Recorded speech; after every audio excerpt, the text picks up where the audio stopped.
Mr. Martin, what is the general emphasis of the 1971 White House Conference on Aging? Well, the White House Conference on Aging in 1971 is going to pick up where the 1961 conference left off. And what we're going to do is to try to evolve a true national goal for the field of aging and for older people. Because at the present time, we still are not sure just exactly how we think older people ought to be treated. We're not quite sure whether they are first or second class citizens, and we want them to be first class citizens all the way. What performance rating would you give the 1961 Conference on Aging? I give that conference a very good rating because it started pretty much from scratch. There were no state agencies on aging at the time. There was no administration on aging in Washington. And they were beginning in a field about which not very much was known. I think they did a good job, but now we know a good deal more about the problems and the needs, and so we can move on from there.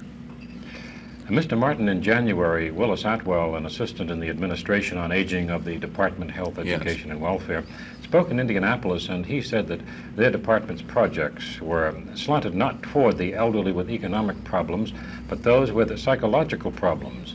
I'd like to have your opinion on this. Well, I guess they're really slanted at both, but we can't solve in the Administration on Aging all of the economic problems. Those are solved by some of the other agencies that have to do directly with income, such as the Social Security Administration. And so I think that was the implication of his remark. We are vitally concerned, of course, with the economic welfare and well-being of older people, and this is one of their major problems. Income is one of the major problems. Income, then health, and then several other things like transportation and matters of that kind. Housing.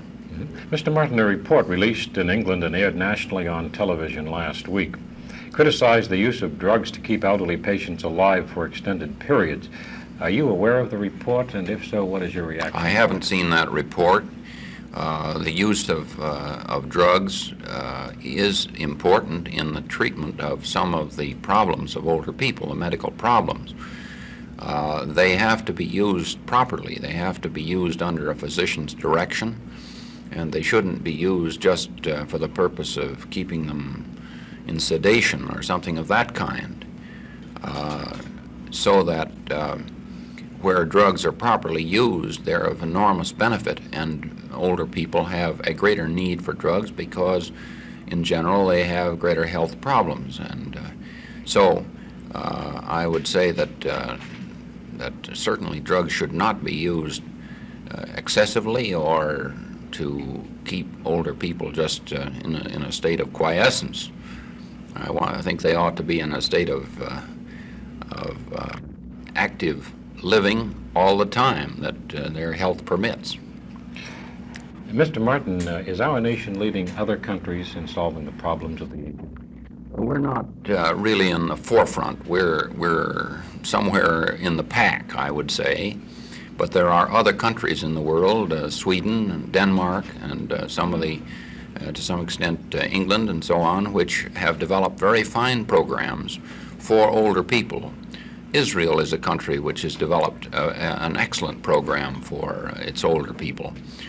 And we are moving into the forefront. This has taken time because we started from a long way back. But I would say that we will, if we continue our progress, we will rank among the first nations in the world in our treatment of older people. The question starts out with a question of attitude. What does the country